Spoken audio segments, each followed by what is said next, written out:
session. We call this Needs and Leads.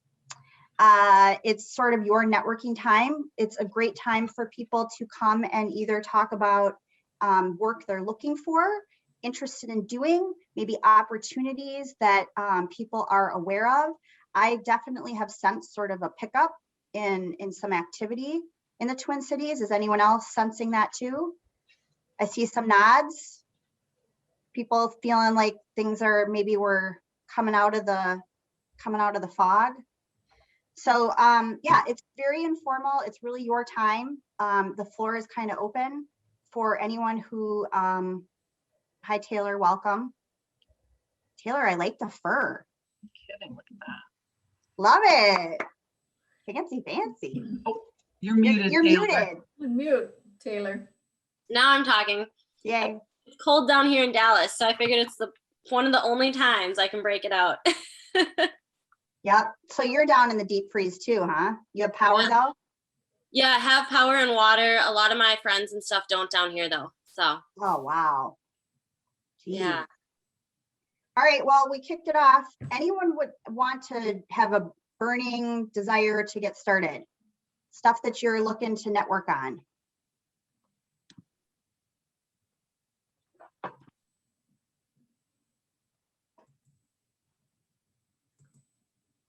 I can go first. Thanks, Aaron. So yeah, the position I'm at, and good afternoon, my name is Aaron Rask, for those of you that haven't met me. But so what I'm finding, right, so I'm in job transition, and it seems to be that there's lots of positions open for experienced change managers with about 7 to 10 years experience, which I don't have, but I do have 10 years experience in the military where I was leading organizations, but not specifically on change management. So what I'm looking to do is come on board in the associate level, in an associate level role where I can work in the space as also, as well as learn it at the same time, continue to expand my knowledge. So I'd even be willing to come on board to help independent consultants on their various projects as a coordinator or even in a specialist role. So yes, once again, my name is Aaron Rask. Thanks for having me today. Thanks for sharing that. Oh, go ahead. Did I jump over someone? I actually was going to say, Aaron, when you mentioned that about the military and the you know, kind of trying to break into some of these roles. I mean, you've probably heard of this before, just a little way to, you know, maybe a suggestion to weave it in. We talk about VUCA all the time in some of our change stuff, which is a, you know, big military thing around, you know, volatility, uncertainty, complexity, and ambiguity.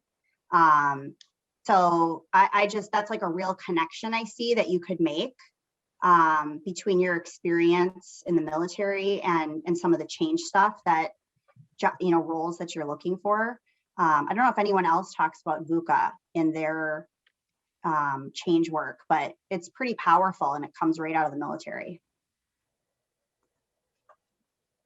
Aaron, I don't have an answer for you, but my name is Karen. I am in Minnesota. I guess it seems like there's people from all over the place. I didn't expect that. But I am finishing my master's at St. Scholastica in the Leadership and Change Management program. But I actually have a carpentry background. I worked as a freelance carpenter for about 10 years. And I realized I was doing all this change stuff constantly. And then I fell kind of backwards into a master's program and I finally got the language for it. So I feel like I've been doing it all, but I didn't have the terminology nor the job title.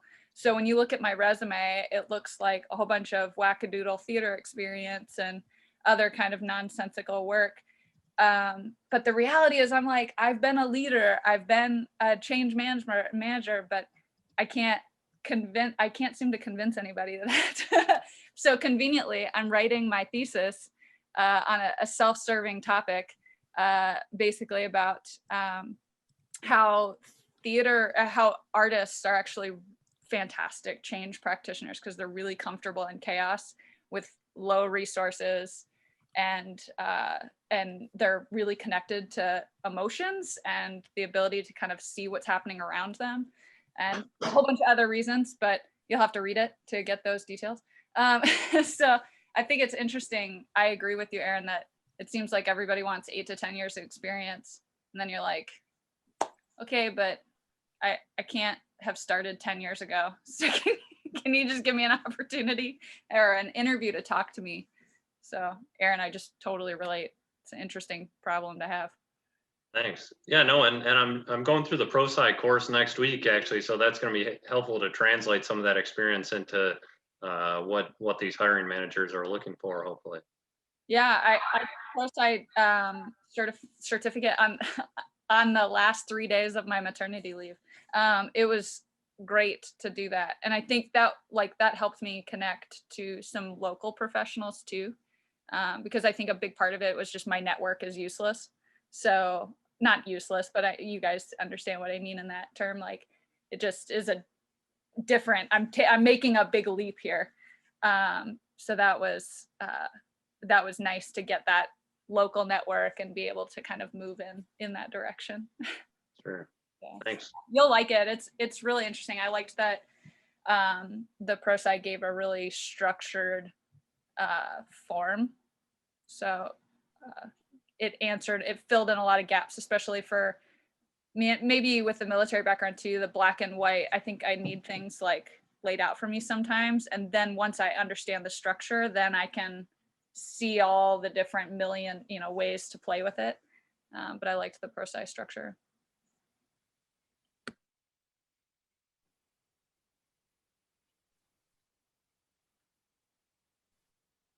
Do we have any other needs or leads out there that people know about? Yeah, I have one. My company is currently looking to hire some OCM consultants. So just wanted to throw that out there. I can put my information in the chat.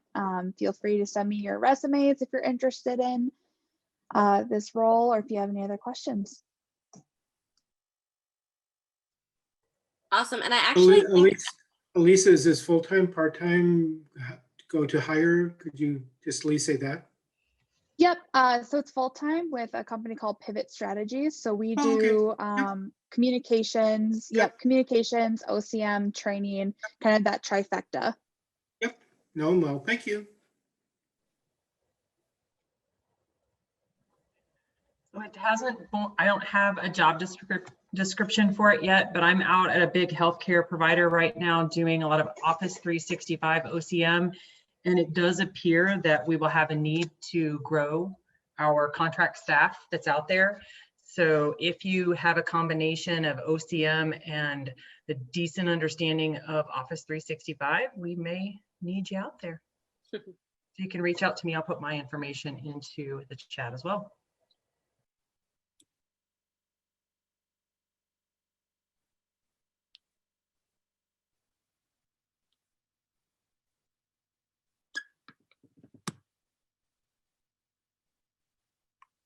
anyone else have anything out there right now? Or know of any companies that are hiring?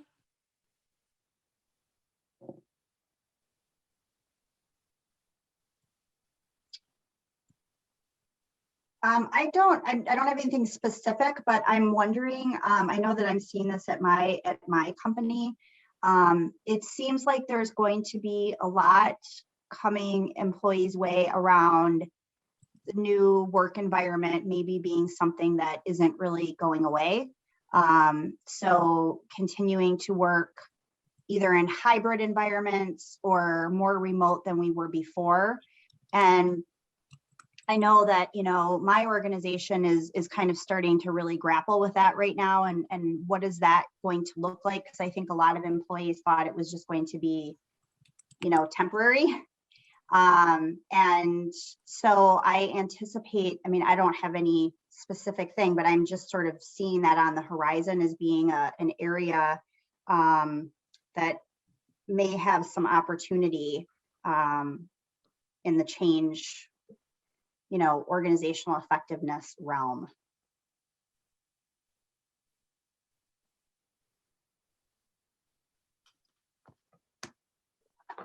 Jen, I think that's a really good point. I know I pitched the other day kind of a plan B. They were going like, well, what does this really look like? And it was like, you might need just somebody to come in for 20 hours a week to do X, Y, and Z, you know, and not to come in, oh my God, no, but to be that consultant and holding hand and somebody who says, well, let's figure this out and have that facilitated guiding conversation. So I do think this is a time for us to look at things a little, it's not outside the box, it's to look at our job. Thanks, Jen. And just wanted to note, Jennifer just put down in the chat that if there are, I know some people have mentioned different opportunities. We are now on the MnCMN website, have the needs and leads page. So there's a tool to post, just FYI. Jennifer, you think there's a fee? I believe there is a fee, just because I know I was kind of looking to post something earlier, and that Okay. was my experience. So I think it's more for companies to post. Mhm. Heidi, do you have any comments on that? Or Jennifer? Oh, posting a resume is free. Well, that's good to know. Perfect. Yep, yep. And either way, you sign up with an account, because it does actually take you to a third-party vendor website. But then once you set up that account, I believe posting a resume is free, and MnCMN members do get a discount, especially for your first job posting. And it's a pretty significant one, if I recall. I'm afraid I don't know the current fee structure. Yeah, I just don't know what the fee was, but it's not as much as posting elsewhere. So, you know, you do get an MnCMN discount. Awesome. Thank you. You're welcome. And then my current company that I work for also has a few needs. So we're looking for a project manager, product owner, and business analyst. So if anyone on here or you know of anyone, I'll put my email in the chat, and feel free to just have them send me their resume, and we can go from there.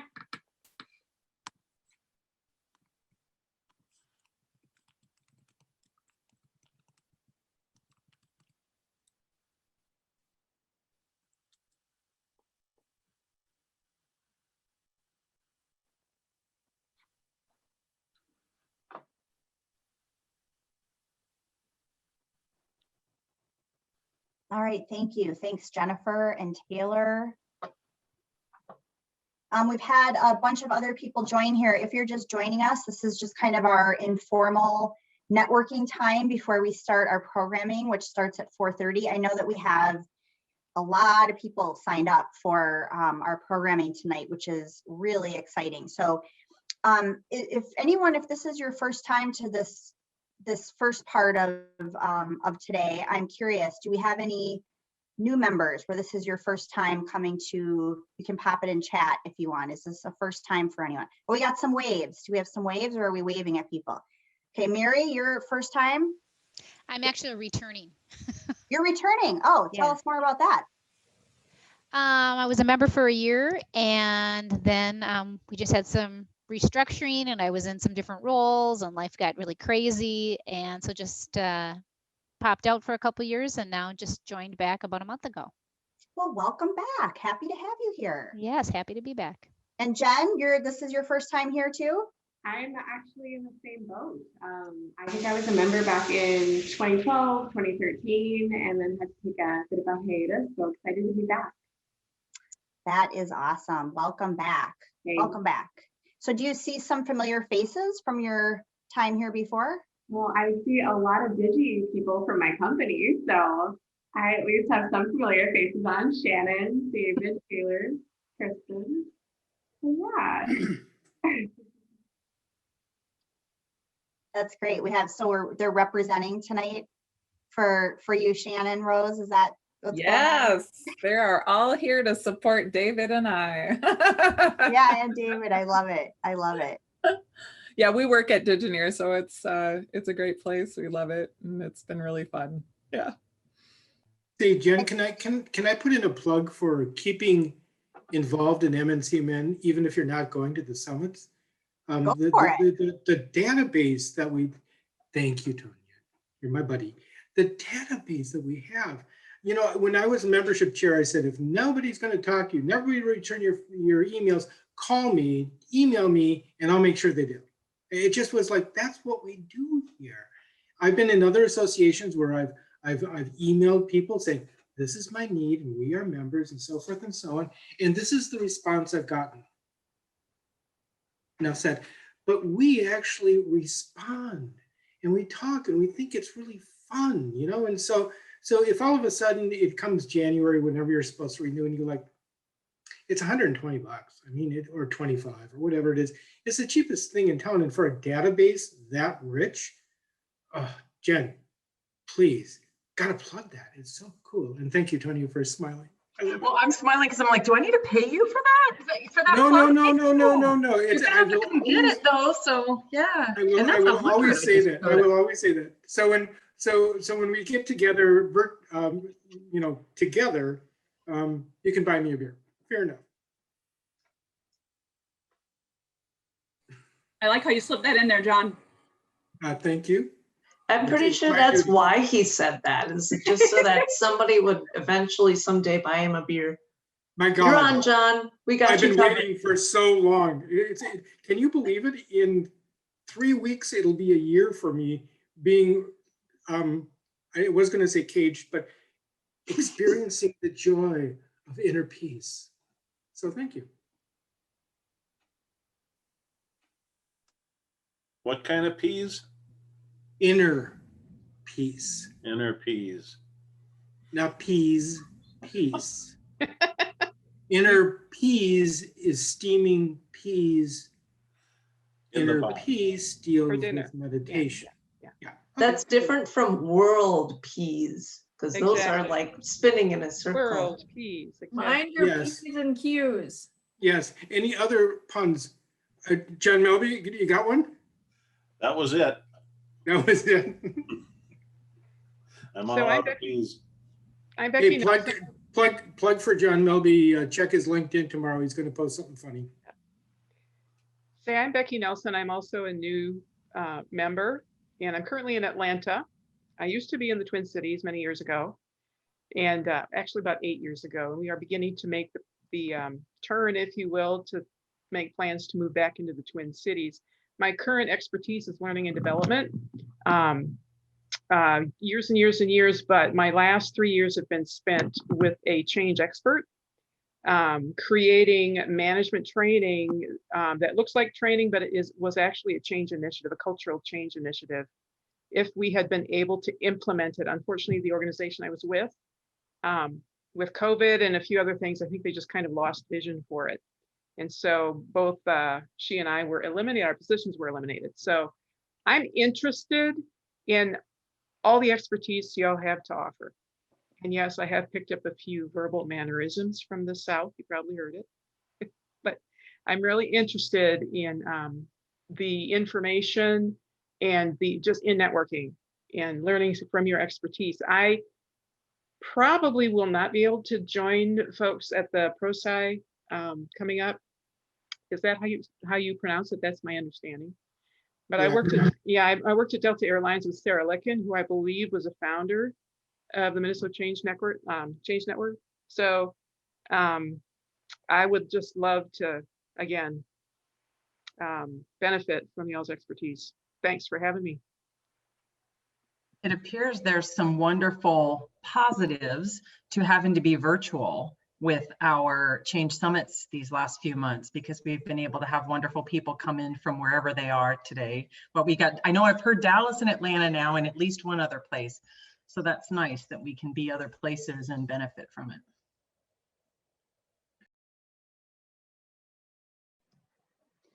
So my name is Jonathan Fleckman. I'm also new, in fact, not a member of MnCMN. This is my first exposure ever to anything MnCMN. So just here to kind of check it out and see what it's all about.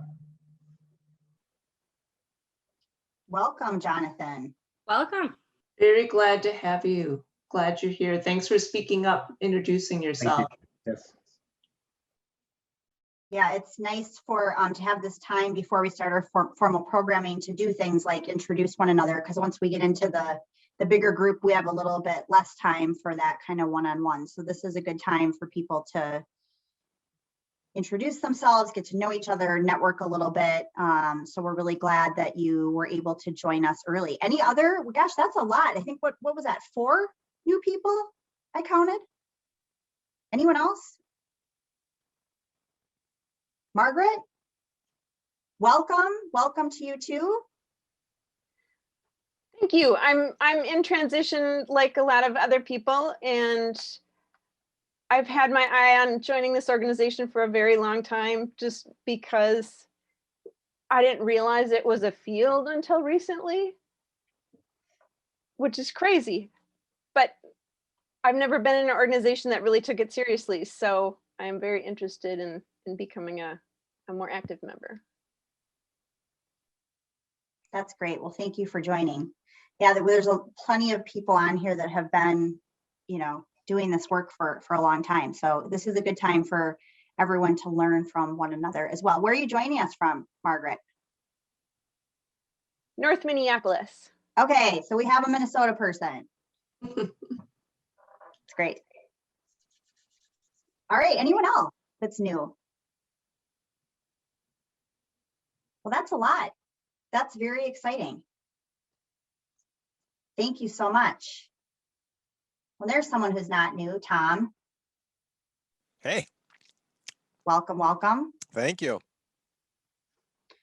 We have about 5 minutes left before we jump into the programming. Again, this is really our time to share, get to know each other. Any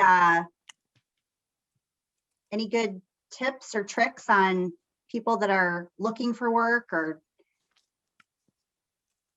finding things?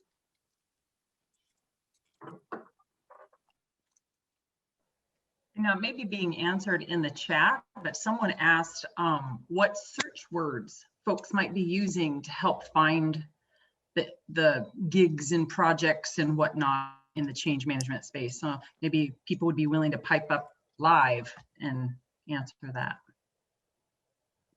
That is such a good question. When all of a sudden Marguerite said, well, I didn't know it was a profession. Pro-sci training really helps you figure out how to promote that. But it's everything. I saw one OCM role. I thought, oh, this is exactly what I do. And they said, well, if you don't have an HR degree, we don't want to talk to you. And we've actually had a speaker here that was like, well, I really deal with HR people. So it's really hard to figure out that.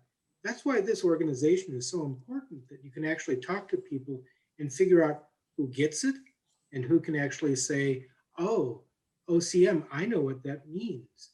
Because some people look at that and go, Occam, right? So I usually do, when I do a search, I typically look for lots of different things, and I just keep on going. But my biggest search is I turn to my buddies and go like, who's open? What are you doing? Like Alyssa today is saying, Pivot's looking for some folks, and it's a cool organization, And so it's like, okay, they get it, and they're working with people, they're working with companies. So how do you do some of those resources? So you might have to take a sidestep to move forward. But it's a great question. Anybody else have the magic words? Because I've not seen OCM be the magic bullet. No, I have found that. I think the big organizations are looking specifically for a change manager, but you get into smaller organizations, it's a big mishmash of OD, L&D, change management. I was telling one person, here's all the different letters people might be thinking of me as, and I just put them all in there for that exact purpose, just so, because I didn't know which letters they were looking for, but I put them all in there. Thanks, Tom. Yeah, I think this is John. The key to remember is with LinkedIn, LinkedIn looks at certain words and make sure your headline corresponds to the about, corresponds to what you have in your first job, because it'll score you and make an impact on your number of searches that you're included in. Good point. Thanks, John. Yeah, and you can see numbers of different roles. If you just type in various different things, it'll prompt and show you different things. And I would say just experiment. Keep careful track of what you're getting for view counts week over week, and try different things in your headlines. But you got to be consistent in those 3 sections. And then the other is, being sure to add skills that are relevant to the roles that you're putting in your headline, because the algorithms look at skills as well. And then another piece of advice, and I'll be quiet and turn it back to Jen there for a minute here. I guess we're gonna get started. ProSci, it sounds like we have a really unique partnership this chapter with ProSci for training, and it's excellent. And in addition to the chapter, ProSci has a community of practice that is just excellent. Really, really good. It's a great resource for people in the business. In addition to this chapter. Thanks for plugging both. Yeah, every Thursday I get a ProSci blog. Once you do the training, they're not going to let you go. So John, thank you for that. And their stuff is really good, really nice stuff. Not that other people and other processes don't work. It's, professional science is what it stands for. Hey, It's Heidi. amazing though how many times if you're looking for a job, that's in the list of requirements. This organization has really made that become like, okay, if you're not ProSci certified, we don't want to talk to you. I'm like, well, I could talk to you all day about AdCar and this and that, but no, we want to see that certification. So good for, Minnesota Change Management, if you got it. I don't happen to have mine yet. So. And Tom, that's an important distinction, by the way. So I moved here from Texas a couple years ago and found that my clients didn't have that affinity around ProSci and weren't really looking for it. I think you just hit the nail on the head, which is we've figured out in Minnesota Change Management Network that partnering with the world standard and so forth has made a difference, and hence it has influenced the companies around Minnesota and beyond to be mindful of looking for people that have an understanding of the methodology and can bring it to bear. Yeah.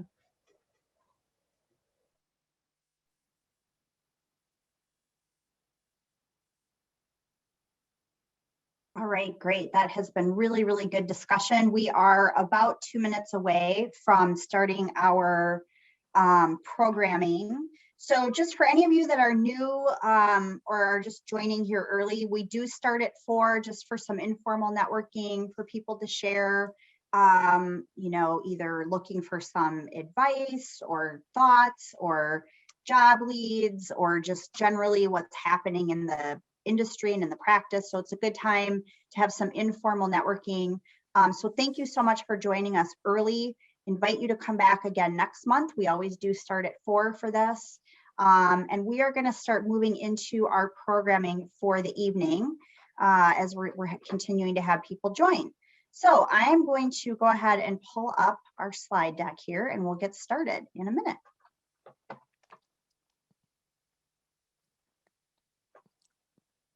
Let's see, what am I doing?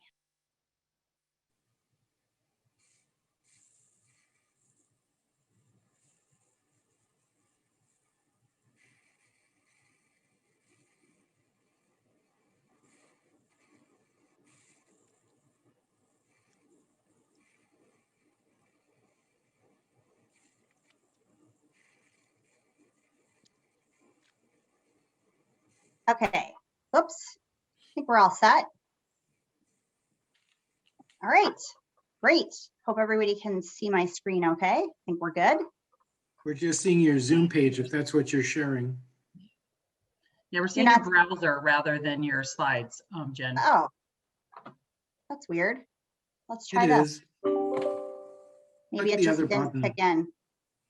Perfect, Jen. Thanks. Keeping Now we're humanity. Yep. Yep, keeping humanity at the forefront. Yep. Thank you. Yay. Looks good. Awesome. Yay. Okay. We did it. All right. Thanks everyone for joining us tonight. I am Jen Traeger, the programming chair.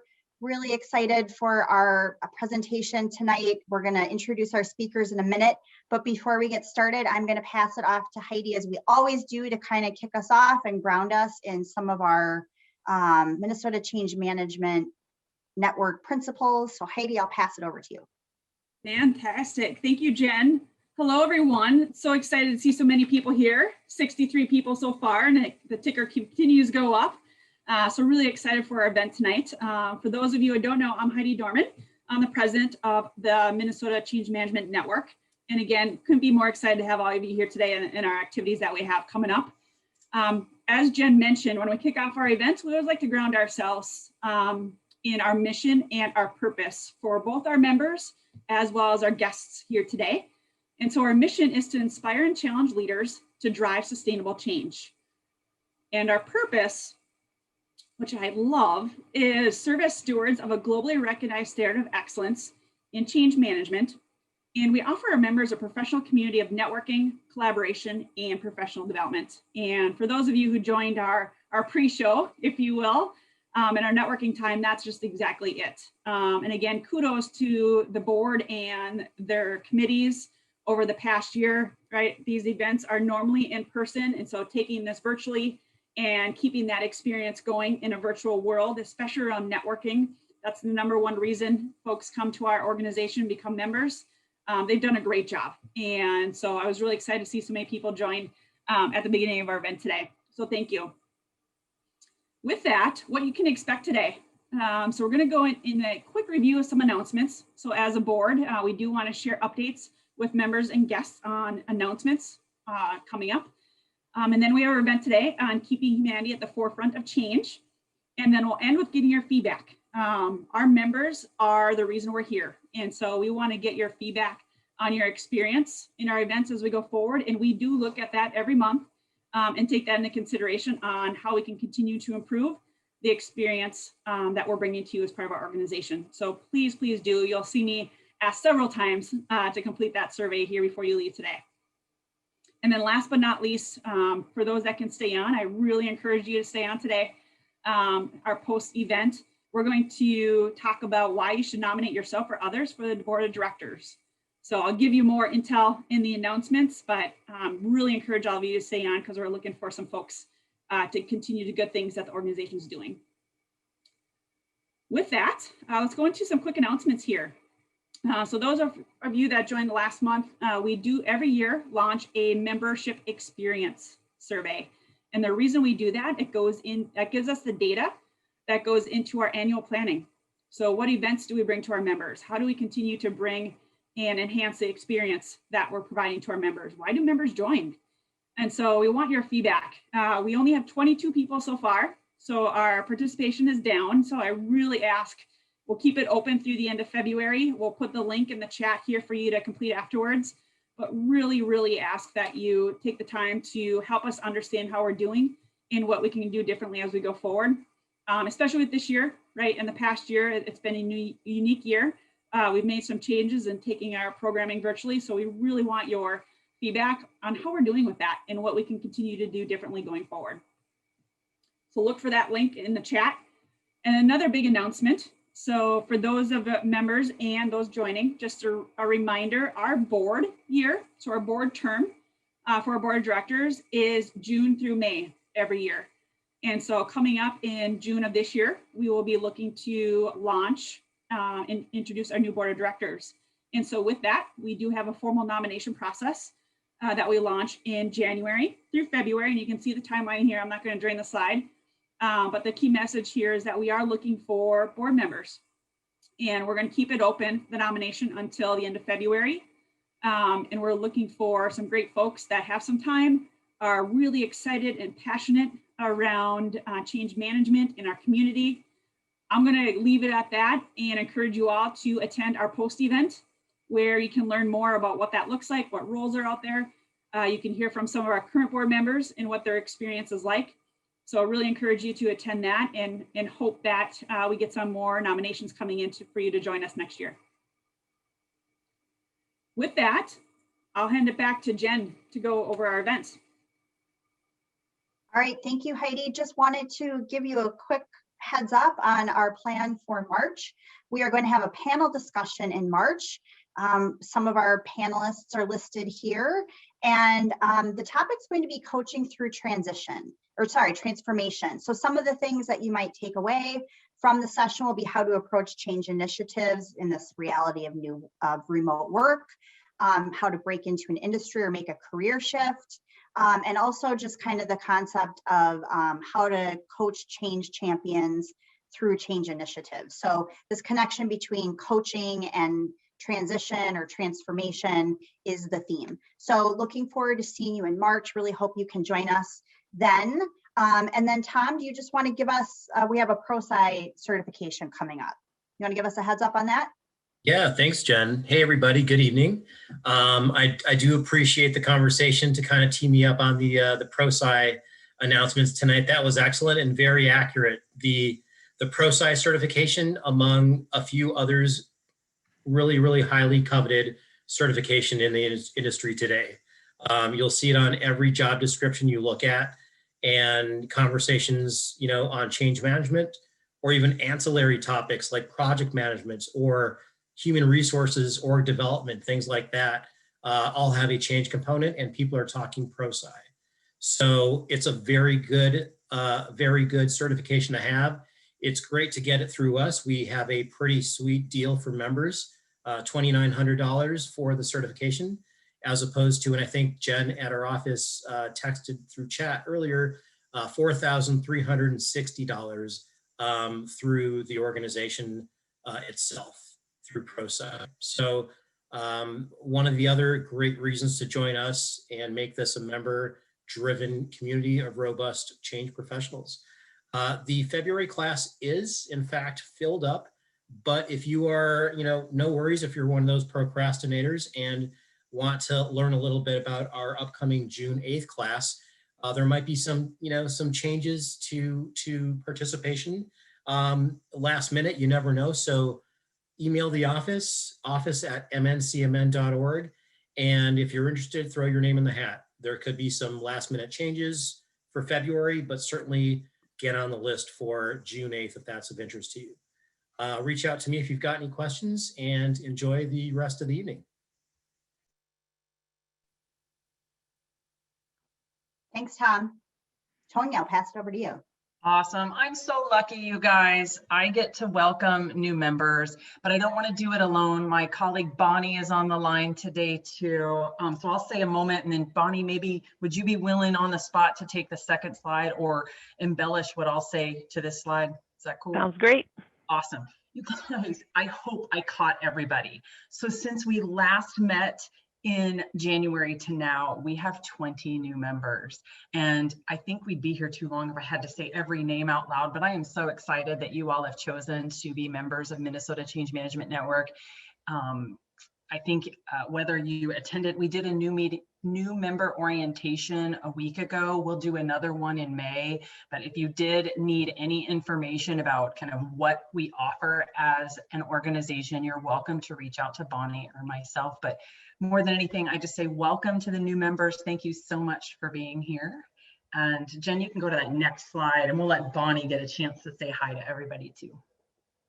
Yeah, back in the day when we met in person, we had you stand up and we clap for you. So we clap for you virtually here. I'll try to do my reaction here and talk, clap for you guys. So glad to have you guys. We like to also talk about what the benefits are of membership. And so if you've been to one of our events, you know what it's like, but we also encourage you to check out membership. We like to offer that you have 2 guest passes, so you can invite 2 friends to join you at some of our monthly summits, and you do have access to all of the summits for that year when you become a member. And then you get this great opportunity to network. I think that's one of the benefits that we talk about and hear about the most, is that you have this great network of people to connect with, to bounce ideas off of, to meet, see what their situation's like, to job search. And so that's just a great opportunity, being a member, to be able to connect in with the group. So if you have any questions, Tonya and I are more than willing to have a chat with you, a one-on-one chat, or shoot us an email. Our emails are up there. I'll pass it back to you, Jen. So I'll take this slide. So as you know, you're all here to hear Shannon and David talk. So I'll just kind of give a quick introduction. Shannon Rose is a senior organizational change management consultant at Digineer with over 15 years of experience in the global med tech and healthcare industries. She helps companies engage their global employees, leadership, and customers through emotional intelligence, change leadership, and corporate culture impact. The motto she lives by is "Be the change you want to see in the world." And then she will be presenting with David, who is a ProSci certified change management and business analyst consultant with 5 years of experience. His work focuses on strategic initiatives to align processes and technology with measurable human impact in the banking, healthcare, and pharmacy benefit management industries. So we'll pass it over to the two of them. All right, unmute, step number 1. Thanks, Share Taylor. screen, step number 2, right? All right, let me know if you can see our slides. Yep, looks like we're good. All right, perfect. Well, thank you for the heartfelt welcome and for hosting today. I'm honored and grateful. I like to start everything with gratefulness. And I love speaking from the heart. I love this subject. I'm passionate about it, what I do. So I'm super excited about this. All right, I would like to start with, let's get this loaded here. How do I hide that? Is this preventing you from seeing the link there? I see. No, we can't see anything. Looks good. Yeah. Okay, perfect. Thank you so much. So let's start off with a poll here. If you've ever done one of these polls, you follow the link, you enter in the code. But what I'd like to take a poll here on is, what makes you human? What's a word or 2 words that makes you human? I'd like to get that going. So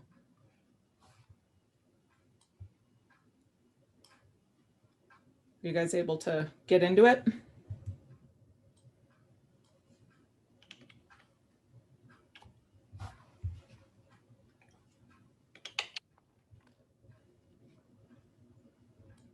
Are you guys entering stuff, or is it just not working?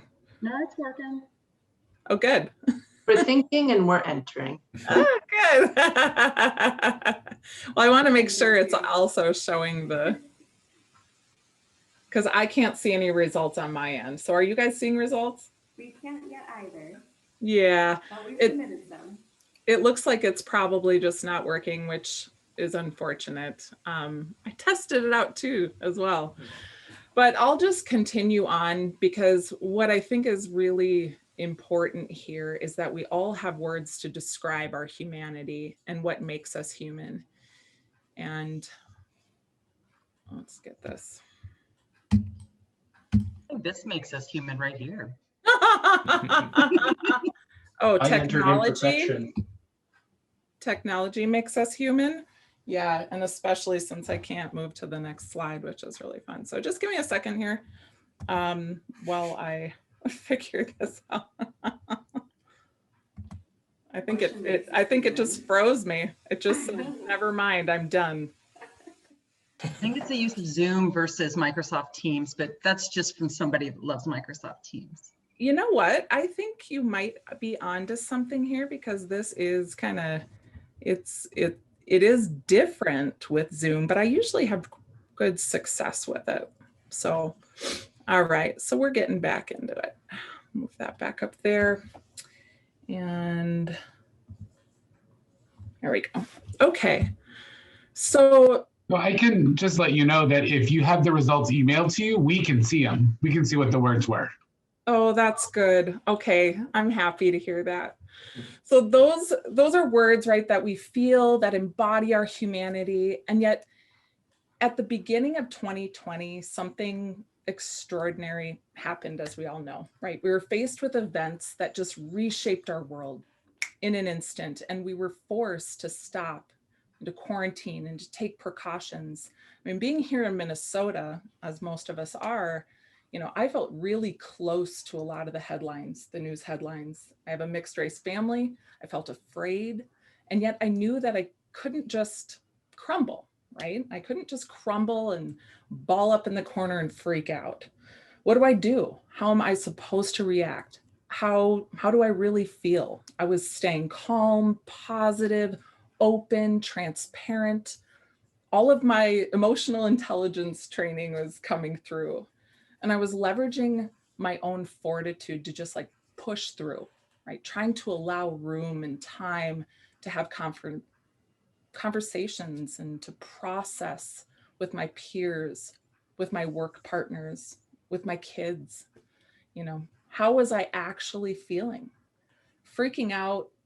I was freaking out, right? I was freaked out, stressed, overwhelmed, defeated, that I wasn't good enough because I just felt too exhausted to even perform. And yet my desire to want things to be better, to do good work, to get through so that I could find joy again and to enjoy my life and be happy in the everyday moments, that desire was really, really strong for me. And so that became the definition of my own humanity. 3.5 billion. So this is a number I came across that I thought was astounding to me, but there are currently 3.5 billion human beings in the global workforce today who are each having a unique reaction to this time of global change. So most of us have never been taught how to handle ourselves or our lives in the midst of massive change like this. I mean, none of this comes with a manual. No, none of us were allowed to even plan or prepare. And I'm a change manager, right? I'm a change leader. So my passion is helping people through change. And yet there was no change team or plan to follow. And there was no time to have rollouts of sorts and to really build our capacities around this big change. And so we needed to figure out what worked for each of us in our own unique experiences. Some of us have forms of support, flexible work, incredible leaders, partners, family members, neighbors, our communities. You know, some lost homes and jobs. We lost loved ones and more. And these deep heart-centered impacts are what make us all human. This is our collective humanity, you know, how we take this all in and how we react. And in my eyes, how we ultimately serve each other and serve others. And when we take a moment to recognize our own humanity, something that we have normally left out of our work, we realize that those around us, newsflash, are also human. That we have a connection to one another, and that in times of radical change, when faced with it, our humanity is actually one of the things that we all have in common. I can remember a conversation clearly with someone I was partnering with, and this wasn't that long ago. And they began derailing and blocking the momentum of a project that I'm working on. And I just couldn't figure it out. I'm like, why would this person want to come in the way of something that is bringing people, you know, positive environments, psychologically safe spaces to be? And so I took my own advice and I looked at this person as a human being. And I thought, you know, why would a human act like this? And as soon as I looked at them through that lens, I saw it. You know, this person felt threatened by what I was doing for whatever reason. Knowing that, I could have compassion for them. I could pause instead of react and try to fix them and fix the situation. I could have compassion versus confusion and anger. And I could take a more compassionate approach with them. I'll tell you what, our conversations are night and day now, completely different. And there's still some resistance, but we're having conversations that move things forward instead of just fighting with each other. So this is our humanity, is our ability to feel and to recognize and rationalize. And again, our desire to want things to be better. So in my change work, one of the underlying tools that I use is emotional intelligence, how we leverage our emotions to interact with ourselves, with others, how we react during times of stress, and how we ultimately make decisions as we move through our life. So when we look at the global pandemic and how quickly we were all affected, we were immediately forced to look within, to look at how we're interacting with ourselves. I don't know about you, but I had a lot of time by myself. in my office, my little corner office in the basement. We then needed to reimagine how we interact with others, including those within our household.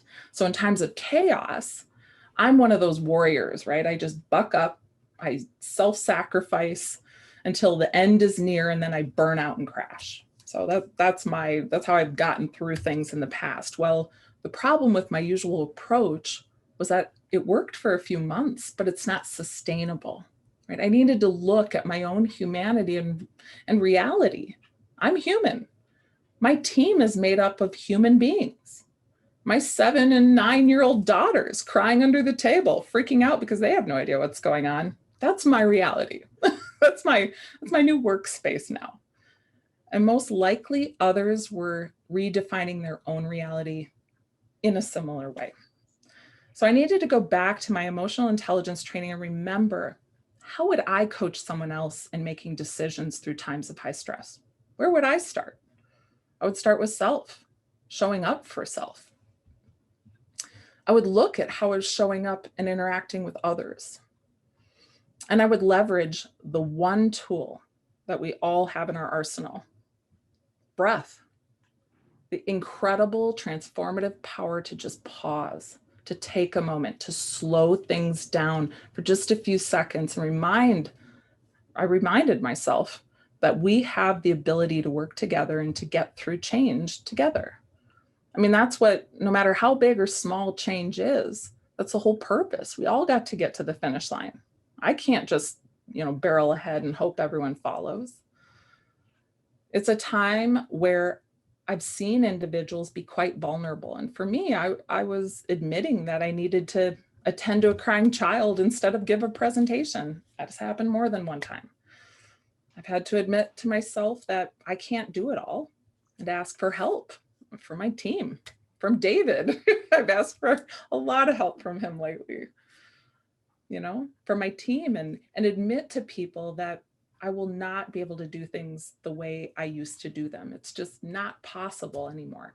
And this is change, right? The moving into a new reality, adapting a new way of thinking, of work, pivoting behaviors. Yet instead of leading it, right, we're all going through it at the same time. I've also had to dig deep to find positive in this change. What an incredible time to live through. I just feel so honored to be a part of all of this transformation, to test our resilience and to realize where our own resistance to change lies. I mean, how do I, as a human, react to chaos? Well, I thought I was better at it. But this experience has humbled me greatly. And you know what? That's okay. It's absolutely okay. Because being human, going through life-altering changes over a long period of time, that's brought humanity to the forefront of change right there. We can't just rely on the old plans and way we worked in the past. We are being called to be human and to be adaptable and to work towards bettering outcomes for all, not just for the project. Having the courage and the freedom to let go of that we must succeed at all costs mentality, right?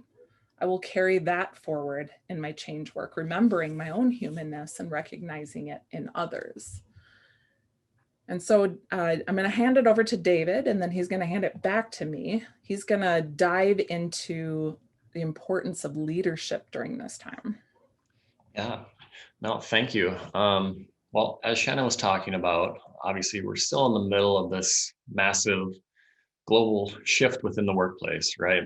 Changes everywhere. And the environment still feels a little uneasy or almost unstable, right? We're working from different locations. There's all these new rules and processes, and we have this new dependence on tools and technology. Well, with more of this type of change in front of us, the way that we think about change is evolving to meet the new demands and unpredictability. We have new ways of strategizing and also new qualities of leadership that are emerging that can help make us successful. Under ideal circumstances, when a change initiative is triggered, we would assemble a change team and define some specific roles and create some change plans and execute through a structured methodology. But as we know, that's not exactly how things have been developing when we look back at our recent events. within our normal change plan, there's a wide range of leadership roles that can contribute to its success. Right, there's the individuals who need to lead themselves through a change, the project managers, change managers who actually carry out the change, and then executives and formally appointed sponsors. But in general, there's also simply change champions, champions of the people. That can be anyone with a hand in driving towards the desired outcomes. But within these categories, there's really a ton of opportunity to display this important topic of transformational leadership. These types of leaders can lead in strategy and execution, but also so importantly within the minds of the people. These are going to be the people who are trusted and inspiring and have the ability to leverage all these qualities of emotional intelligence and bring, that human connection to the forefront of change. People are needing that so much right now. In these times like this, with these big, heavy changes and during disruption, the environment really craves people like this who can rise to the occasion. Transformational leaders thrive in these times by recognizing the humanity in others and can actually be the change. They're the ones who can be vulnerable and transparent and hold on to positivity and hope, even if it's not immediately obvious to everyone. Where they really shine in times like these is their ability to connect with others and put the individual first, right? They're empathetic and they focus on the future of that individual they're caring. They really offer that support and display trust in others. These are also the qualities that contribute to engagement with others. It's such an important topic when we're talking about bringing humanity to every one of our change moments. There was a major study actually conducted by Gallup where they looked at how leadership contributes to engagement of the workforce. In an eye-opening stat, they found the leader alone accounts for 70% of the variance in team engagement. Displaying these qualities of transparency, granting trust, and taking time for each individual goes such a long way in producing favorable change results. These are the things that individuals will really resonate with in times of disruption and can drive through uncertainty and help achieve those lasting change results we seek. Then when we look at things from a strategic and work delivery perspective, this type of leader and leadership is also very adaptable. They don't necessarily just stick to a plan just because it was created. And we know that's a strong emotional intelligence quality. It feels like this type of person almost behaves differently and may not always just go along with the status quo. What they do though is focus on the big picture, like what is the mission and what is the vision for our work.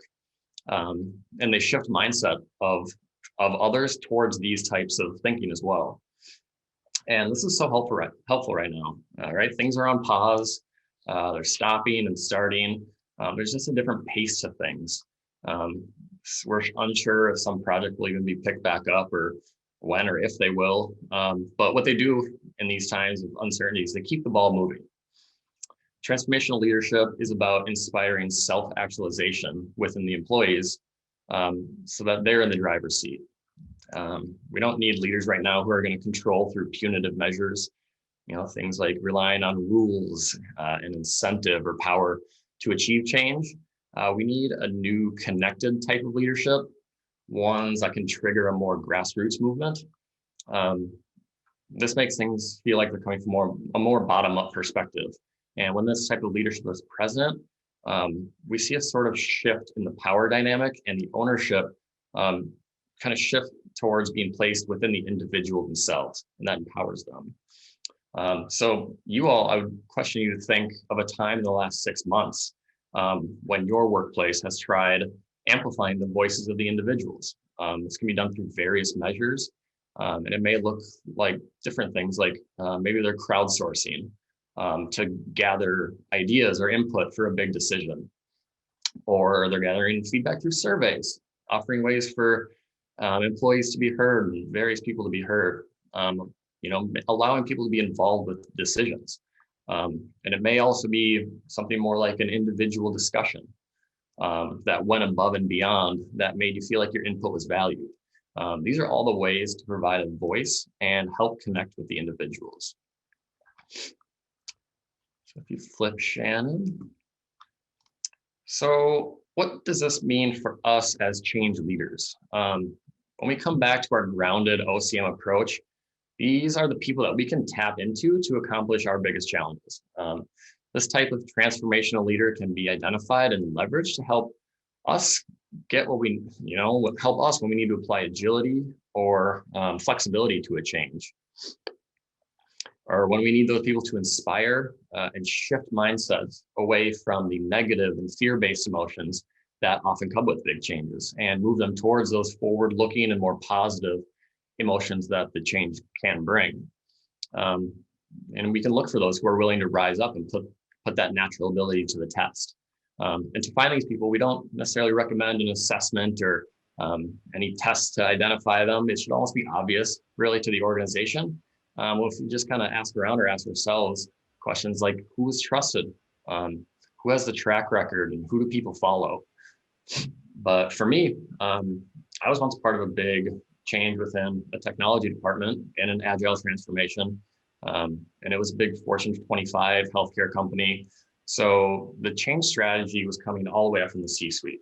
And we had a mid-level manager in our piece of the organization that used her trusted influence to contribute to the change management process.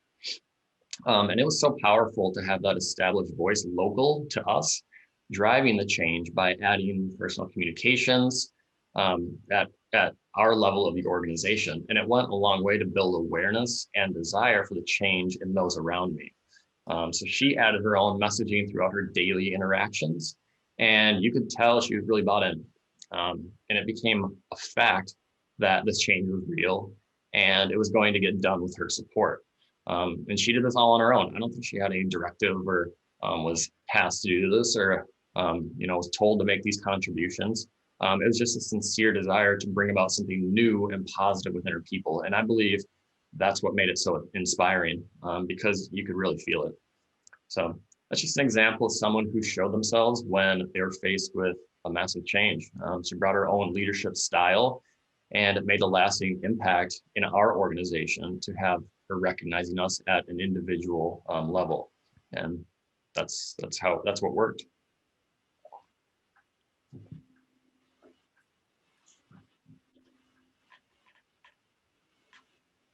You're on mute, Shannon. I know, it's gonna lock up on me again, I think. Yay!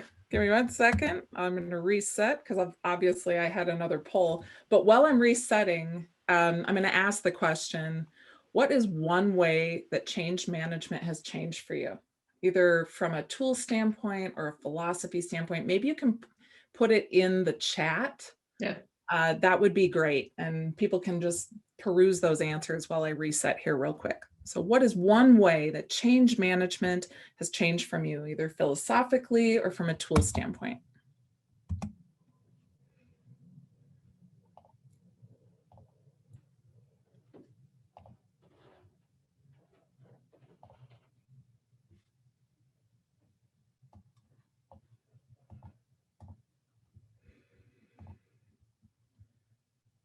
All right, awesome. Are there some good answers? David, maybe can you read a couple of them for me since I can't see anything from my view? I can. I think some people are saying it's more formalized. There's more speed to the changes. It's moving quick. Reinforce inclusion. Coaching is more critical, more probing questions. There's more recognition to capacity problems, focus and understanding on the impact of the change across the board. Right. Good ones. Yeah. Ooh. More daily interaction needed. I like that one. Yeah, me too. Awesome. Well, continue to add them in. I'll make sure I'm pulling down before we close out so I have them, and then maybe we can send them out or post them somewhere. But I just think that's really important right now, because as you think of change management traditionally, and what worked 3 years ago, I don't know if you're seeing this, but it's not working now in the same way. Our world has kind of thrown a wrench in traditional change management. So whether your change projects started prior to these big events, 2020 or just before, or you work to react and manage change while it was happening. Oh, hundreds of thousands of people have to work remote now. Or you work to, maybe your project stopped completely and they just died on the vine with no line of sight into them being picked up again. Did they change into something you don't even recognize anymore? This is my life right now, helping individuals figure out how to continue contributing to their work while managing change within their own sphere and with their own, human affect. I've had to really relook at how our team applies change management and leverages those core principles versus trying to force a rigid framework, as David was talking about, right? That was built or prepared long before, these big global changes occurred. So we know it's changing, meaning change management is changing. We don't know exactly what it will look like in the future, yet we do know it looks different. And it is all driven and rooted in how humanity is behaving right now and how they're reacting to these world events and these changes. So during these times of extreme change and immediate change, we leverage those change tools that we know. Let's say like ADKAR. We talked a lot about that in our opening session. ADKARs, we're leveraging it in just a little bit of a different way. For instance, awareness is sometimes retrospective versus proactive, right? We might be filling in the blanks for something that happened immediately to help bring everybody up to speed, but we're more backfilling those communications versus being proactive because we simply just didn't know. Or ability, right? The ability to execute isn't just about our ability to do our job anymore. It's about our ability to adapt, to work within change, and how we elevate ourselves and others. Like that's becoming more important than clicking through tasks. How do we teach individuals and sponsors and leaders about change? And how do we build the skills needed to change? It's so interesting how relevant impact assessments and interviews are right now. I mean, keeping close to the organization and to the people and really, really, really listening to where it's at. These assessments and interviews are needed more often. I mean, I'm doing them weekly, monthly, just so that we can keep a pulse on what's happening in the organization, right? How are people feeling and what are their actual behaviors, not just what they're saying behind a faceless Zoom screen. So these assessments, doing them more often and not just to get a scope of the project, but using them as a tool to really listen, that's helping me, I know. And it's incredibly difficult as well when there are human barriers such as being virtual all the time. Health. I had COVID. I was out for like 3 weeks, like this. Psychological safety. How do you build psychological safety when you can't see anyone's face? These are just incredible barriers that we are dealing with and working through.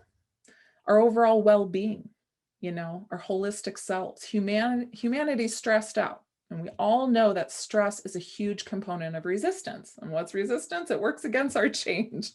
So stress is a fear response that limits the brain from being open enough to shift mindsets, which is the one thing we need individuals to do through change. So how do we leverage change management while keeping humanity at the forefront? We come back to what is human. We continue to leverage change tools. There are so many cool tools out there, like ADKAR and other principles that are available to us. And we're open to the fact that they were created in one way, but we may have to leverage and use them in a different, adapted way, or rearrange them, or depending on what the environment is telling us. Without feeling like we need to force a structure or a rigidness, we flow and adapt instead, which can be really, really hard to do. When I'm stressed, I want to fall back to what I'm comfortable with. We check in with the organization, constantly listening, right? Being aware and mindful ourselves. So that means we shut our mouths, we open our ears, and we really pay attention. We shut off all those things going on in our head. What are we going to say next? close that down, we take a breath, and we really, really listen to the organization. And what the organization is telling us as change leaders, what we need to be really paying attention to, and what things maybe just aren't important anymore. Maybe they were important last year, but they're not important right now. Each moment may be different, and that's okay, as long as we continue to lead, like David was saying, in that transformational type way, that supportive way. Leaders who will enable, encourage, and bring change are the transformational leaders who will inspire those around them, right? People are looking for hope and inspiration and light and joy, right? When we have those leaders who just aren't afraid to go against the status quo and bring that light to their team and try new things, those are the ones that are really able to get in touch with their own humanity and give, in doing that, they give others permission to do the same, which is really a beautifully contagious thing. We leverage our own emotional intelligence. So helping others be aware of their own triggers as well and resistance points, and we keep the focus on the individual, on the human, versus falling back to the project, versus falling back to just tasks and looking at it as a project. We really see and can visualize human beings, holistic human beings moving through these processes and through these changes. We reinforce change, right? That reinforcing change may look different. You may not be able to just tack it onto the end. It's something that needs to happen often and throughout, because you just don't know what types of things are going to change in your change project in the meantime. And I can't stress communications enough. I know that that's something I'm speaking to the choir on this one, yet I have to say it, right? The outcome of transparency is immediate trust building, and it allows us all to be aware at the same time. And it prevents triangulation. It prevents hiding behind, screens or shutting down, which happens a lot in stress, and it's happening in our virtual world. Some people are really ignited by this environment, and some people are shut down by it. But if we can open up communications, if we in our meetings say it's our recommendation that we all have our screen, our cameras on, that I always say in my meetings, come as you are. That means you haven't taken a shower yet. I don't care. You come with a hoodie. I don't care. You have a baby on your lap. I don't care. Come as you are. Come as you are. All are welcome. And just giving your teams the permission to do that will help them be more present and show up as their authentic selves.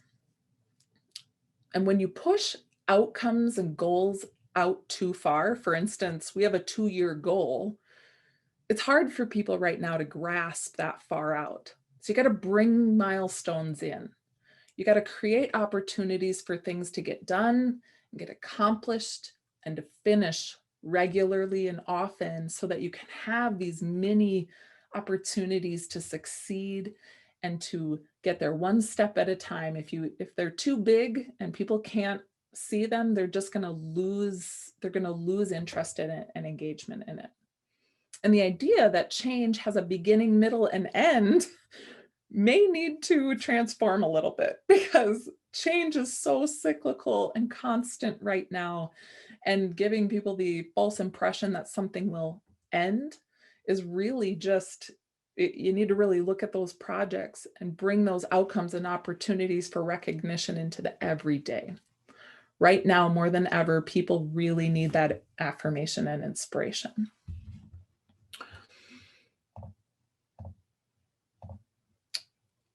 Okay, there we go.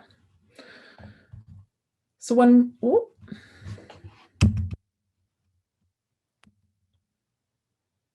sorry, my computer is going bad, but I'm just going to say the quote that was on the previous slide. When you go back into your work and you reflect on what makes you human and how we leverage emotions in so many unique ways, how change management looks different amidst chaos, remember that you are human, your team is human, your family, they're all human, and we're all in this together. And when we remember that we're in this together, we can then have the courage and the freedom to carry out change in a way that produces the best outcomes for all and not just the project. So that's where I'm going to leave you. I would love to open it up for questions and yeah, like what feedback or questions you guys have around this topic.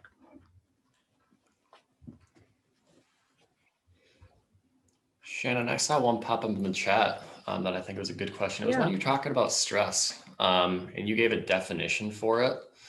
I don't know if that was when you're talking about it being a fear-based emotion or, but I always resonate well with those as well. You always pull great definitions out. Yeah, are they asking for what a definition? What was a quote? You gave a definition, I believe. Yeah, well, I'm a fear-love person. I'm a love-based leader. I say the word love in my work. It's just what I do. And so when you have fear-based emotions going on, you have different chemicals releasing in your body. And I know those who are, you know, more of the brain and chemistry side know all about this. And you literally cannot have love-based feelings and emotions and outcomes while you're in that fear-based environment. So when you're stressed, all that opportunity to collaborate and to be creative and innovative shuts down. And that's where we want people to be. So it really is very, very vital for our change projects to help get people out of stress, or at least in moments. And that's why that breath and pause is so critical. It sounds so, I don't know, cliche. Some people say that's just a load of honky, and and I can't stress enough how powerful it is. So, Shannon, we also had a question in chat from two people. You mentioned that you're doing a lot of interviews. Yes. And a couple of people were asking, you know, what are some examples of interview questions that you're finding really useful or helpful right now? Sure, I love that. One of the questions that I ask in my interviews, and I just simply start everyone out this way, is how are you doing? And I just sit there and listen. And most of the time, people just really open up. Sometimes they open up about personal things, sometimes about other things. But either way, I just ask, how are you doing? And I don't think people are asking that in the right way often enough. They're asking it, but not really expecting a really good answer. The other piece is I ask direct questions about what I want out of the interview. So for instance, if I want to know how people are feeling about the change, about the new system, I'll ask them, how are you feeling about the new system? And then I sit back, and instead of interrupting or trying to fix it in the moment, I just simply take notes and dictate and listen. And then what I do is I might interview certain key people across a project, and maybe a couple peripheral people who maybe a leader and a manager and some of the, you know, tertiary groups that might be affected. And then I look for patterns. I know David and we spend a lot of time on spreadsheets, pulling our dictated notes into spreadsheets and categorizing them. And what we find are common themes like, man, everyone is talking about how unaware they are of timelines. That's an obvious one, then we need to really focus on that, making it more prevalent, moving it up in emails, having meetings around this, reinforcing those timelines, whatever that is. People are really talking about how their leaders are not talking to them and avoiding their conversations. We need to coach those leaders to get through that. So the questions I ask are they're direct, and maybe I bring 3 to 5 of those questions in, but they're really around how are you feeling about this, and getting at, I guess, what is prevalent at that moment. So, say, Shannon, I'm really a shy type of person, so I'll just ask the question in chat. But I can put the question in chat if you would. It's all right.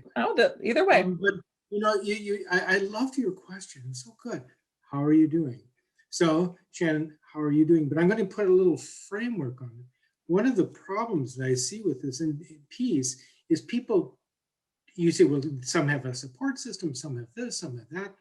But what are specific things that we're doing that actually do self-care? If you don't do self-care and can empty that vessel, you can't put anything into it. I know it's all out there, but that's the truth of life. So it's the point of how do you empty? For example, I'll give you mine. Since I was exiled from my office March 14th, I think it was, I decided since I'm not commuting, I will walk 10,000 steps a day. Okay, good.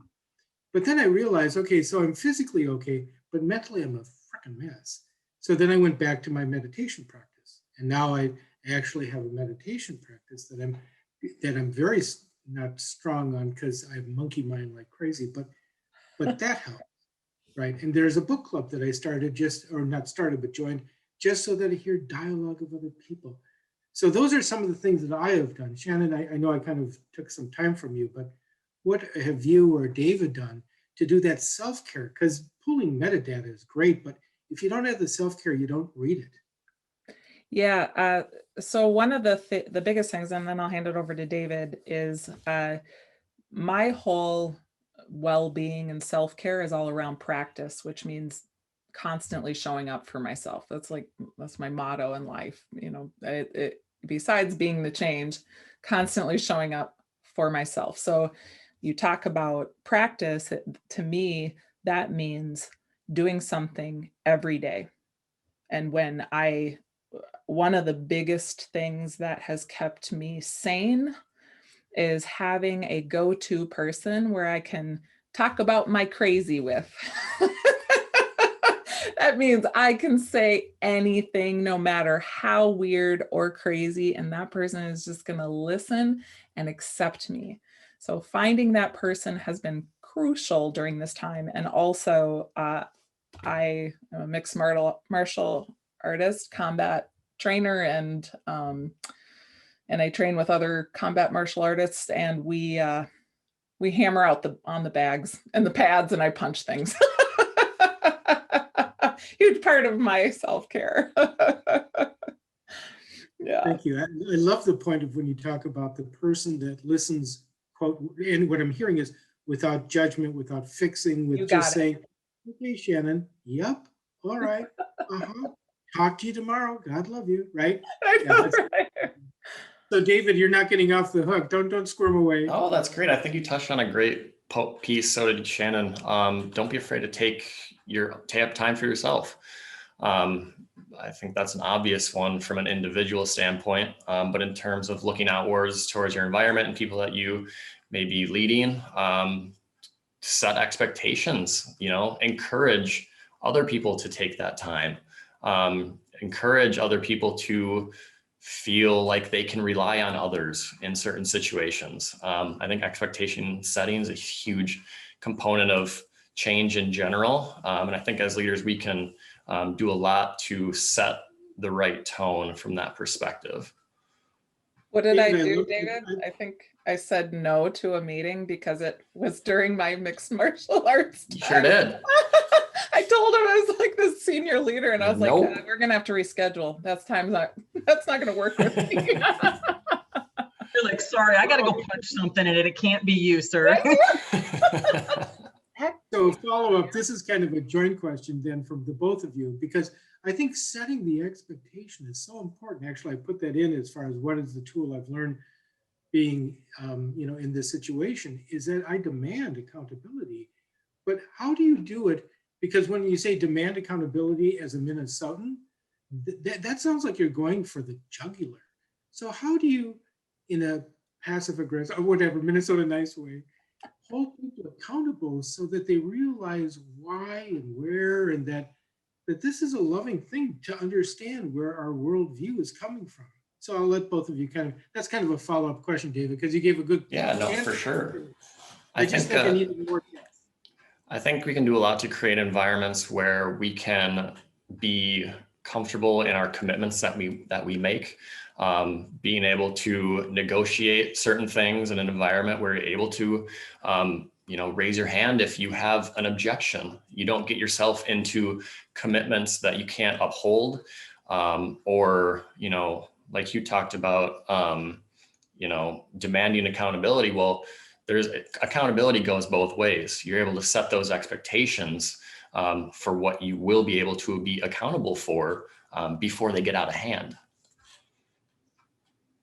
Good, thank you. That's good. Shannon, anything you want to kind of add to the dialogue here? I'm very Minnesota. I am too.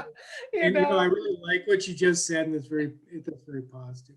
Does anybody else in the group have a question? Sorry, guys, I've been asking questions.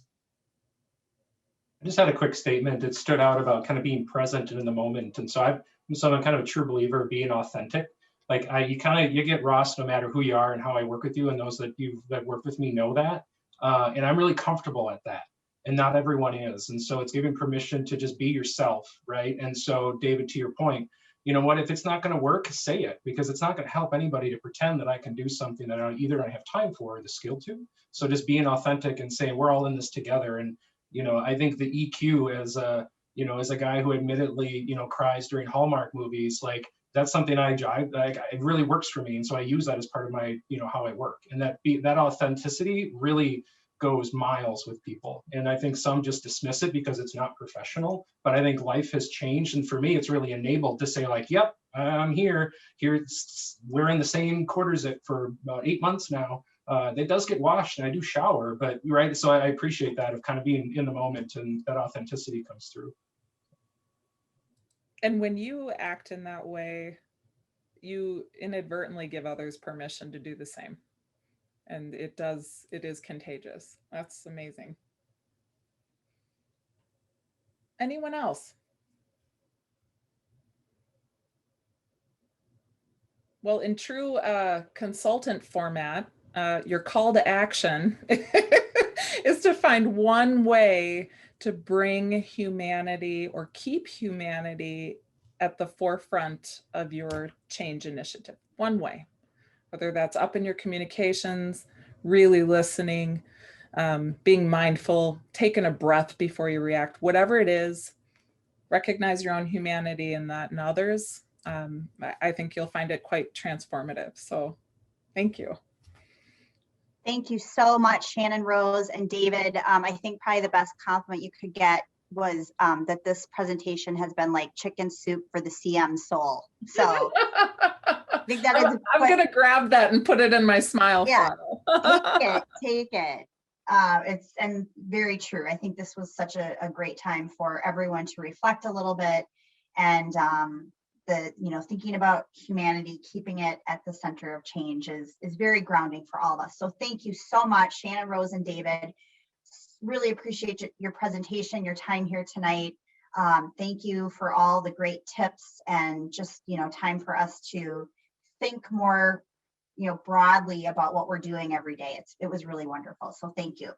If you are able to stick around, we have our very own Emily Anderson that is going to be giving us a fantastic panel discussion about why you should nominate yourself or others for our board of directors. Oh, look, she's already got the cocktail image going there. So if you're able to stick around, we would love to have you stay. If you have to go, we understand that. Hope to see you next month. But we are going to go ahead and move forward. And Emily, I'm passing it over to you, and I'm popping the information into the chat that we talked about. So I'll do that right now. Wonderful. One blurb quick, folks. If you could, could sorry. No worries, no worries. Heidi. Post it in the chat. Please give us your feedback on tonight's programming. I put the Menti link in there. I'm doing it again right now. But please take just a couple minutes. I may take even a minute to fill that out. Very much appreciated. Yes, thank you. Thank you, Heidi. Thank you, speakers. That was incredible. Just incredible, important reminders. So earlier in the session today, we were in our happy hour, we were talking about lots of us, a lot of people are between jobs. They're looking for experience in the change management sphere. The fact that you're here with us in the Change Summit is fantastic. But one way to get involved and to really kind of anchor yourself in our community is to consider nominating yourself or others to be on MnCMN's board of directors. The board of directors is the governing body for this for this wonderful organization. And I'm going to talk about the opportunity, the benefits, the opportunities, and I'm going to be interviewing some of my colleagues on the board of directors. By the way, I'm Emily S. Anderson, and I am Vice President of MnCMN. But a year ago right now, I wasn't even really thinking about being on the board.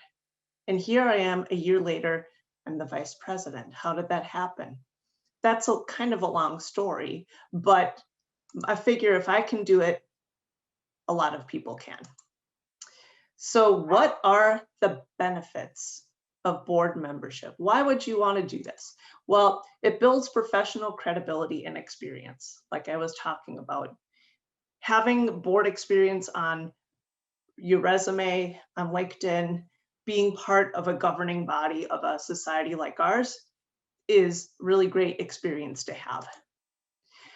You have the opportunity to drive strategy. If you are strategic minded, as many of us are, when you're on the board of directors or in a committee that we'll talk about, you have that opportunity to help drive that strategy. When you're on the board of directors, you actually get to, in some ways, influence the industry. If you're helping drive, policy and programs and all the great benefits of MnCMN, you are in turn influencing the industry in direct and indirect ways, because you're furthering the mission of MnCMN, and it's a wonderful benefit. You get to contribute your ideas. Have you been participating in MnCMN and perhaps having ideas about, boy, this could be better, or I would love to see this happen in MnCMN? This is an opportunity to bring those ideas up for consideration. You get to know a cohort of fantastic board colleagues. I've so enjoyed my time on the board, getting to know the others on the board. And you get to inspire others in this role in different ways. And so those are all incredible benefits of board membership. And in a minute, I will do question and answer with some of our board members and with the audience, where they can talk about the benefits that they've realized as members of the board. So let's talk a little bit briefly about the board structure and succession. We talk about be on the board. What is the board? What does that mean? What is the time commitment like, and so on. So there's a president, and that's Heidi Dorman. Heidi Dorman's our president right now. There's a 3-year term if you're president. You serve a year as vice president and a year as past president. So that is a 3-year term, and the term begins in June, ends in May, right? So 1 year is, starting in June, ending in May. In addition to a vice president, president, and past president, we have a treasurer and 4 chair people for professional development, programming, membership, and communications. These are 2-year terms, and individuals serve 1 year as the vice chair in those roles, treasurer, professional development, programming, and membership. And then they are encouraged to then serve 1 year in the chair role of those. And so right now, here are the openings we have for 2021 and 2022. We are looking for nominations for vice president and all of the vice roles. So we're looking for individuals who are motivated, experienced, and excited about these areas. I see there's a chat going. I'm having a hard time getting all of my you're good, Emily. in a row. We're just having fun and chiming in to help you. Okay, I'm gonna, make the what are the highlights there, Tonya? Anything I need to pause and consider here? The only joke I made was bored does not equal bored, B-O-R-E-D, but it also doesn't mean overwhelmed either. So. I will drink to that pun. And if you are having beverages, you should drink to that pretty bad pun. Tony is drinking to her own pun. I admire that. So these are the openings on the board for this next term. So what are the desired qualifications? We're not just going to take anybody off the street, but really there's 4 main things that come to mind for me for like who makes a good board member. Passion for our mission. If you're passionate about our mission, regardless of your level of experience, you're probably going to be a good candidate. You're proactive and you're collaborative. You have time to give to this effort, and you want to see things get better. You are able to commit 15 to 20 hours per month to board meetings, change summits, and other committee efforts. As a member of the board, you're committing some hours, and those are always kind of outside of work hours, typically. There's flexibility. There's a chair and co-chair for a reason. It's because, you know what? Life happens and there needs to be flexibility. You need to work as a team. In my time being vice chair of membership and then chair of membership and now vice president, I've never once felt like when work and family encroach on my responsibilities, I've never once felt like I was dropping the ball. Why? Because we're a well-supported organization, a board that supports each other and lets us have our lives and without feeling guilt about it. And vice chairs are mentored into the chair role for the following year. So if you're interested in nominating yourself or somebody else for a vice chair role for one of our committees, keep in mind that we really want that person to stay on for an additional year afterwards to move into the chair role. That's what we're really looking for. So this is our board right now today. And a lot of these individuals are on the call right now. I'm gonna keep this slide up so that you know who's talking, who's speaking up, and who's who. So I'm gonna ask our board members some questions so that you can get a different kind of guise and experience on what it's like being on the board. And then I want to see your questions in the chat as well. And you can speak up after our little panel conversation. Can you hear my dog barking? He's really passionate about board membership. And he wants you to know that. So without further ado, here's the first question.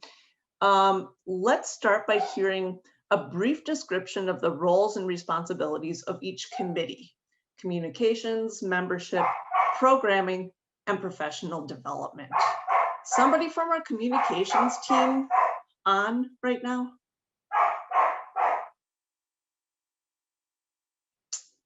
We don't have communications. They probably are off communicating. Hey, Emily, I'm here. This is Naomi. Can you hear me? Oh, great. There's Naomi. Naomi, can you briefly describe what your team is responsible for? Yeah, the primary functions or the primary responsibility of the committee is to make sure that our key touch points to members get out, or the board's key touch points to members get out when they need to be in their hands. So things like the invitation to the monthly summit, our social media posts, making sure our registration pages are up on the website when we need to be, making sure our ProSci and professional development and membership committee touch points are all happening as they should, look good, and are accurate. Right. And they do a fantastic job of it as well. We're looking for a co-chair for that role. How about membership? Tonya or Bonnie, talk about membership and what those roles are responsible for. Well, there's these things called members, and we really love them, and we want to make sure that we have lots of them, and they like being a part of our group. And I'm being a little silly because this gin and tonic went down way faster than it should have. No, seriously, it really is Have about fun. it really is about the member experience, y'all, and trying to make sure that we're mindful to folks that are prospects to Minnesota Change Management Network, or our new members get a chance to be a part of our new member orientation, for example, or perhaps if we have members where they're coming up on the end of their year, where Bonnie's been doing a great job of connecting to really kind of get those folks to re-up and so forth. So I would say it's those things, but Bonnie, what else would you say? Yeah, it's that value. Are you satisfied with the experience as a member, and connecting with new people and people that maybe are towards the end of their membership? Yeah, very good. Thank you. How about from our programming? Who wants? Which one of you want to talk about the programming? I'll kick us off. I'm Jen Traeger with the programming committee, but we have an awesome team. Love our team. We have Taylor's on the call with us still, and so is Nancy. And really, I think that our committee is, what I love about it is just the creativity that we're able to bring to it, because our role is really to line up the programming for the summit events. That is our core responsibility. Obviously, the board is a huge support in helping us brainstorm ideas, but it really comes down to us, making sure that we can get the speakers and focus on the right topics that are going to be of interest to you as members, and then putting on a great event, which has obviously been different since we've been virtual. But it's just been fun to see the engagement of the members and how we can bring in some great content, even though it's not, the way that it used to be. But Taylor, Nancy, would you like to add anything? Sure, I can say something. For me, the programming committee has really allowed me to kind of bring my strengths. And who doesn't like to do stuff that's filling your cup? And it's really been important for us to bring interesting, informative, helpful, thought-provoking topics to the summits. And we've tried to do that through the feedback that we get and suggestions from everybody. So we're not the same old, and just really bringing some valuable content to these summits. And it's been fun to engage in that and to use the network that we have to make those kind of things happen. Yes, fantastic. And last but not least, professional development. Tom or Alyssa? Yeah, so hey, I'm Tom. I chair the Professional Development Committee. And what I love about the committee and what the committee does in a nutshell is really, truly what I love about Minnesota Change Management Network. It's the networking, it's the camaraderie of a community of change professionals, of IT professionals, of HR professionals, of everybody really, just because change touches all of our lives professionally and personally. And I love connecting people. I seem to be good at it. I enjoyed it thoroughly on the membership committee when Emily S. Anderson and I were on the committee together. It was just a lot of fun. I love the personal touch of reaching out to almost every individual, members, past members, prospective members. And again, the C word, that community of people is just amazing to me. More specifically, what we do on the Professional Development Committee is, as I said earlier, promote ProSci certification, a highly effective and coveted change management methodology in the market today. So part of that networking and information sharing is really evident in the work we do on the Professional Development Committee, not only formally via certifications like ProSci, but also informally, engaging informally through other networking groups, through other change methodologies, through bridges, and those kinds of things, just to ensure that we continue to stay cohesive and robust and knowledgeable as a group of practitioners. Absolutely. And yes, your eyes are not deceiving you. There are 2 Emily Andersons on the board of the MnCMN. Do we have our other Emily on the call? I don't know if we do. And we don't have her photo yet, unfortunately. I couldn't get that. But yes, that's going to be pretty confusing next year, especially with 2 M. So I go by Emily S. Anderson, and I'm really hoping that Emily Anderson's middle initial is not also S. With that, they could still serve, right? If they're an Emily, we'll be cool with that. I don't know. I'll check the bylaws on that. I'm not sure. So let's see. Next question I have. So I'm thinking about the current vice chair folks. So Rachel, Bonnie, Taylor, Alyssa, however many of you there are. My question for you is, some of you are about to assume these chairperson roles. You're coming up in June. Isn't this overwhelming? And do you feel like a lot rests on your shoulders, and why or why not? I can go ahead and kick us off with that. So I might be different than everyone else, but I am not overwhelmed. I think Jen has done a great job kind of coaching along the way. And then it's been more of just working as a team instead of individuals, which makes it a lot easier to move into that role, because a lot of the committee or a few people on the committee will stay the same. So it's just already having that relationship built up and then just kind of working with the new member and going from there. So I'm more excited than overwhelmed. I would agree with that too. Yeah.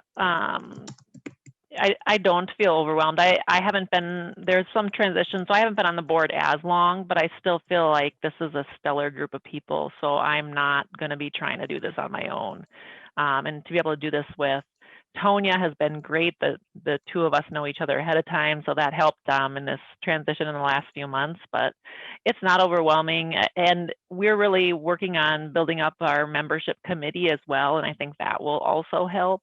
So if we have a few people that are also helping on our committee, we'll get the work done together, and the rest of the team is great too. So it's not a solo whole bunch of stuff that I'm overwhelmed about. Right. Rachel, do you have anything to add, or Alyssa, if you're with us? Well, I will just say, working with Naomi has been, I don't know if she's still on the call, but it's been a pleasure. I'm not overwhelmed per se, but we do have a lot of work to do because the comms team is kind of coming from, we didn't have anybody in this position for quite some time. And so the person who stepped into the role, Naomi Retke, kind of did so without like trying to bring us out of, to get us moving forward where there just hadn't been anybody in that role. And Synergos carried the ball forward for us for quite some time, but that's kind of hard to do sometimes when you're not directly involved with all the comms. But working with the other committees has been amazing. One of the things that Naomi has done is she started like talking about what goals we have together and maybe starting to reverse roles a little bit so that the training wheels are already off. And that's been actually really pretty great. So yeah, I'm not nervous about it, but we do have a lot of needs on the comms team. So if you're a comms person and want to join the comms team, we have openings. But this is a great team to work with. Everybody, I'm looking at everybody on my screen is just been stellar to work with. So yeah, it's a good team. Good. I just want to quickly mirror what Rachel is saying and not to make it seem like there's all this work, because we really didn't have a significant communications function over the last couple of years. They've been building this up, greenfielding it, templating things, and doing some great work. So anybody that steps into this role, a lot of the burden has already been lifted. Seriously, they've been doing sweet work. It's really impactful, really effective. You guys are seeing, I think, a lot of it, and there's some momentum going. So hop on and ride that wave, because it's really it's some good work, and it's being really, you know, impactful. And Yeah. Emily, could I just jump in real quick? One last thing. Yes, You're please. probably going to mention this too, so I might be kind of jumping ahead, but go for it. A couple of people have brought it up. You know, there are these vice chair roles that are open, but we do have just, you know, committee members too that we're looking for, that are part of the team in the same way, and you know, they're just as important. Every role is important within these different you know, teams. So, you know, if you're not looking for, you know, a chair role or a vice chair role, just being a member of one of the committees is really a great way to get involved too, and a huge part of what we do. Absolutely. You know, there's a way to contribute no matter what your, you know, time commitment looks like. If you don't have 15 to 20 hours per month, which is really a big ballpark, you know, be on a committee and learn about the workings of what we do. And then after that, you may decide to run for a board position. That's often how it goes. I started off being on the membership committee for about a year and a half before I threw my hat in the ring to be vice chair of memberships, and that began my journey. So I'm happy to have people along for that. Also, I wanted to answer what's a very common question. And that common question is the executive committee, past president, president, vice president, treasurer. Do we have a Secret Service security detail? And the answer, unfortunately, is no. And I kind of wish we did, kind of wish I had a Secret Service, like, you know, standing outside my door, you know, like tuck it into his shoulder and like bodyguard ready to tackle. Because if there's any group who people want to like attack and assassinate, it is the executive committee of the Minnesota Change Management Network. So maybe we can work that into the budget. Maybe that's going to be my kind of North Star when I'm president. That's what I want to do. I'm totally kidding about all that. I have one last question for our board members, and please, listeners, let me hear your input, your questions as well. How have you personally benefited from being on the board?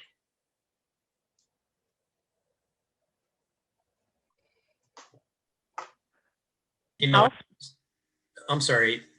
I can just go, Tom. It's been very fulfilling inherently.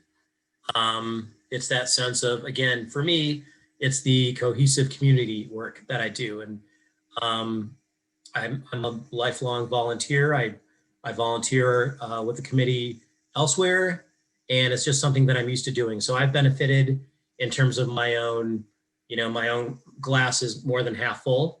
I love helping others through change, helping others meet others, connecting, learning, and that's probably been the most benefit to me, aside from, you know, the basic networking, growing my network, and opportunities. I'll go next. This is Naomi from communications. You know, the one cool thing about communications is you have a digitally tangible project at the end of the day. So I just have really found it rewarding to come in with this blank slate and to really help the board and organization build something. And then at the end of the day, you get to see what's happening, and it goes into people's hands. And that's been really rewarding. And to work with the communications committee, to see all that come together, it's sort of like, it's like making theater. It's just really fun to watch all the pieces play their role and then become the symphony at the end of it. Okay, maybe symphony strong, but you know what I'm saying. Indeed. I'm going to piggyback off of that, because what I've benefited a lot is being mentored by someone who is a really good mentor. So I know that that's not necessarily the goal here, but it was certainly an added benefit that I didn't expect. and something I'm really appreciative of. So. Well said. Karen asks, is there an age minimum for board membership? Her baby has an MBA that would help qualify her. You know, go for it. I think that baby should, there's no age minimum here. We have student memberships, you know, she's still working through her degree program. Yeah. You know, she can be registered as a student member. That's cool. That's good. I'm not sure I have the time available, but she just lays around a lot. So I figure we could put her to work. She's in good company because you know what? It's hoodies and sometimes wine when we're meeting as a board, or, you know, a bottle. Like if she wants to drink a bottle or something, she can, because some people bring a bottle of beer. It's not uncommon. We're very, very casual. Naps are encouraged, for sure. So I'm gonna let this conversation disintegrate into whatever we want to talk about. If we want to keep talking about and ask questions about boards, that's fantastic. We'll keep going. If we're going to keep hearing bad puns from Tonya, we'll keep hearing bad puns from Tonya. That's like another way this could go, which please, let's not. Is there anybody on the call that has true questions for us related to either an interest in the board and we haven't answered it through our silliness? I think the big question is, will you stop talking about it, please? I'm just kidding. Maybe, maybe not. But thanks for those of you who stuck around to listen to our spiel. We appreciate that. Shannon, thank you for sticking around and for sharing your time and your heart today. Shannon, I'm going to guess that you're an empath. Oh, because I'm an empath too, and I'm like, oh, yep, empath. However, I treat it not as a weakness. It is an absolute strength. Absolutely a strength, especially during a time of change and upheaval. Yeah, it's like a superpower, but it's a heavy load to bear as well. Great. I'm going to keep drinking my cocktail, as one does. I do have to go, but I want to say it was really an honor. This was the first time I'd presented this content, and it just felt like a really safe, receptive group. I speak this way to some, but not usually to big groups like this. And it was just so amazing how receptive people were. So I really appreciate it. Well, thank you for being brave and for sharing that. Yes. The timing was perfect. And thank David too. Yeah, I will. I'll give him a big hug virtually, of course. So, you know, your board seats do sound really interesting to me. I'm working on like closing down some things, but I'll connect with Taylor. I know we're really close, and just kind of see if there are some that might resonate. I just wasn't able to kind of take it all in right now and figure it out with my life. Of course not. You just like bared your heart to 90 people. Like my ears will not be open after that either. But what wonderful. We'd love to get your nomination form or answer any questions you have. Well, love to all of you. You all are loved, and it was just a pleasure. So thank you. Back at you, Shannon. Thank you. Thank you. Bye. Thank you.